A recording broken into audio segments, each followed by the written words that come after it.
চলুন নতুন মানবিক দুনিয়া গড়ি, মানুষের পাশে বিশেষ মানুষ আনি, যে মানুষরা সমাজ গঠনে নিজেদেরকে নিয়োজিত রাখেন।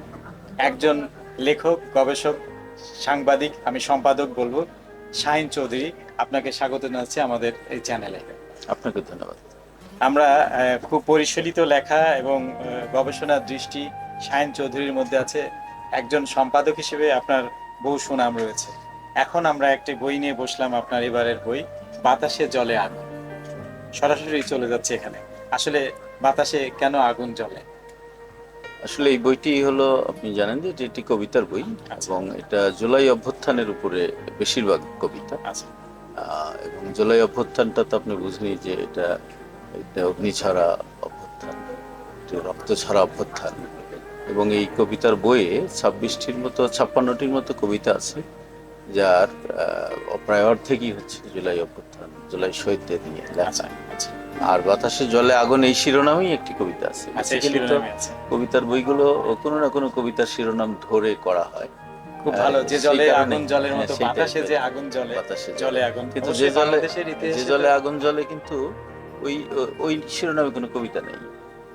এটা বরং ওই এখানে যেটা বিখ্যাত কবিতা সেটা হচ্ছে নিষিদ্ধ সম্পাদকীয়, এখন যৌবন যা মিছিলে যাবার তার শ্রেষ্ঠ সময়।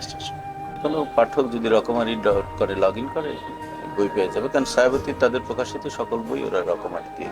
দর্শক যারা যুক্ত আছেন, আপনারা জানেন আমাদের এখানে যারা কথা বলেন, এই বইগুলো মেলা চলাকালীন সময় আমাদের এখানে পাওয়া যাবে, সেই বইগুলো এখান থেকে থাকবে। এবং লেখক শাহিন চৌধুরীর নাম্বারটি আমরা এখন স্ক্রলিং করে দিচ্ছি, আপনারা সরাসরি তার সঙ্গে সর্বক্ষণ কথা বলতে পারবেন, যোগাযোগ করে বইটি নিতে পারবেন এবং প্রসঙ্গক্রমে অনেক আলোচনায় যেতে পারবেন।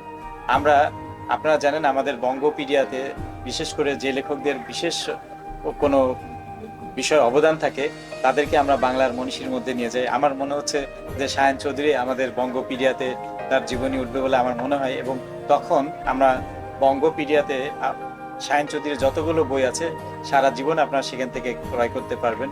এবং আমরা চলে যাচ্ছি সরাসরি তার কাছে।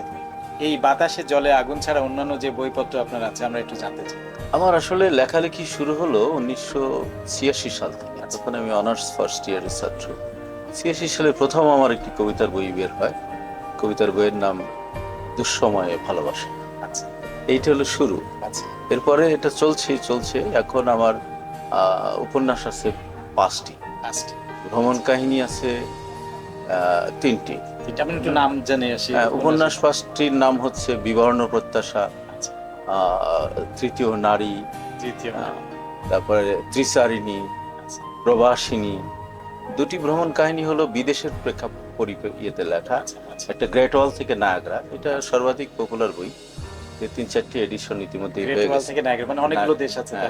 অনেকগুলো দেশ আছে। গ্রেট ওয়াল তো চায়না, কানাডা, আমেরিকাও বলতে পারেন সেটাই। আর একটা আছে হলো সিউল থেকে লং আইল্যান্ড, এটা বিদেশের উপরে লেখা। আর দেশের ভ্রমণ কাহিনীর উপরে যে বইটা আছে জাফলং থেকে সুন্দর, সেটা এখানে একটা কপিও আছে। গ্রেট ওয়াল থেকে নায়াগ্রার একটা কপি আছে। আমরা দর্শকদেরকে দেখিয়ে দিব এই বইয়ের প্রচ্ছদগুলো, আপনারা দেখতে পারবেন। আমরা জাফলং থেকে সুন্দর। এটা হলো দেশের ইয়েতে। এটা অবশ্য পাঠকদের অনুরোধে লেখা। আমার যখন গ্রেট ওয়াল থেকে নায়াগ্রা খুব পপুলার হলো, পাঠকরা তখন বললো যে ভাই আপনি তো সারা পৃথিবী লিখছেন, বাংলাদেশে তো অনেক সুন্দর সুন্দর জায়গা আছে, এর উপরে কিছু লিখবেন কিনা। আমার মনে হলো তাই তো, এটা তো ভ্রমণ সাহিত্যের খুব গুরুত্ব আছে, সেই কারণে আমি মনে করি যে দর্শক পাঠক হয়তো আপনার প্রিয় হচ্ছে বলে, কিন্তু আমার মনে হয় আপনি যেহেতু পাঠক প্রিয়তা পাচ্ছে এবং আপনি ওই সুযোগটা আপনার আছে, যেহেতু আপনার ভ্রমণ করা আছে, সুতরাং আমরা এই ভ্রমণ সাহিত্য আপনার কাছে আমরা আশা করি। আর কোন কোন পত্রিকার সঙ্গে আপনি কাজ করছেন? আমি পত্রিকার সঙ্গে কাজ করার ভেতরে আমি দৈনিক খবর, মনে আছে যে এইটিজে যে তেজগাঁ থেকে বেরোতো, প্রথমে শান্তিনগর, পরে তেজগাঁ গেল, খবর দিয়ে আমার যাত্রা শুরু। তারপরে দৈনিক জনপদে আমি চিফ রিপোর্টার ছিলাম। আল মুজাদ্দেদ বলে 88 একটা পীরের পত্রিকা, বাংলাদেশের প্রথম কালার পত্রিকা, ওখানে আমি সিনিয়র রিপোর্টার হিসেবে জয়েন করি। আলমোজাদ থেকে আমি জয়েন করি আজকের কাগজে। আজকের কাগজ আপনার মনে আছে যে বহুল আলোচিত পত্রিকা, এবং আজকের কাগজে আমি প্রায় 1 যুগের মতো ছিলাম। এবং অন-11-এর পরে আজকের কাগজ বন্ধ হয়ে যায়, আপনি জানেন। সেটা বন্ধ হয়ে যাওয়ার পরে আমি দৈনিক জায়েজের দিনে জয়েন করি as চিফ রিপোর্টার, যেটা শফিক রেহমানের সম্পাদক। জায়েজের দিনের পরে আমি দৈনিক বর্তমান ছিলাম সিটি এডিটর। এরপর আমি এখন একটা অনলাইন নিউজ পোর্টাল করেছি, abnews24bd.com। আমরা সবাই চিনি, খুব পপুলার একটা। হ্যাঁ, এবি নিউজের আমি এখন এডিটর আছি। আচ্ছা, এই দর্শক, হচ্ছে আমার প্রফেশনাল লাইফ আর কি। আমরা যুক্ত আছি শাহিন চৌধুরীর সঙ্গে। আমরা ছোট্ট একটা মেসেজ নিতে চাই, যারা এখন নতুন লিখছে বা সাংবাদিকতা হচ্ছে তাদের জন্য ছোট মেসেজ দিতে। যারা নতুন লিখছে তাদের ব্যাপারটা কি, আমি একটাই মেসেজ, সেটা হলো লেখাটা যেন মৌলিক হয়, লেখাটা মৌলিক হয়। আর লেখাটা যে বিষয়ের উপর লিখবেন সেটার গভীরে যাওয়ার জন্য একটু চেষ্টা করি। সেটা কবিতা হতে পারে, গল্প হতে পারে, ভ্রমণ হতে পারে। আপনি যদি গভীরে যেতে পারেন এবং আপনি যদি মনে করেন যে এই লেখাটা আপনার ওই লেখাটা যদি আপনার হৃদয় স্পর্শ করে, নিশ্চয়ই তখনই পাঠকের এটা হৃদয় পাঠকের স্পর্শ হৃদয় করে। পাঠকের আপনি কিন্তু বিচ্ছিন্ন কিছু নয়। বিচ্ছিন্ন কিছু। এটাই হলো মানে যারা লেখালেখি করে তাদের জন্য এটাই।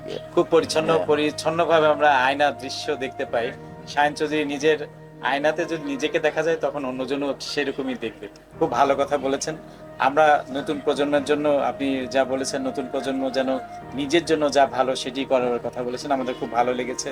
আশা করি বঙ্গনিউজ বিটিসি চ্যানেল থেকে আমরা আসলে মানবিক মানুষ খোঁজার একটা প্রয়াস আমাদের আছে। আমরা এই কথা বলার মধ্যে আমরা পেয়েছি একজন মানবিক হৃদয়ের মানুষ এবং পরিশীলিত মানুষ। সেক্ষেত্র ধরেই আমরা মনে করি শাহিন চৌধুরীর বইগুলো পাঠকপ্রিয়তা পাবে। চলুন নতুন মানবিক দুনিয়া গড়ি, এরকম শাহিন চৌধুরীকে খুঁজে বের করি, তাকে শ্রদ্ধা জানাই, ভালোবাসা জানাই। ধন্যবাদ।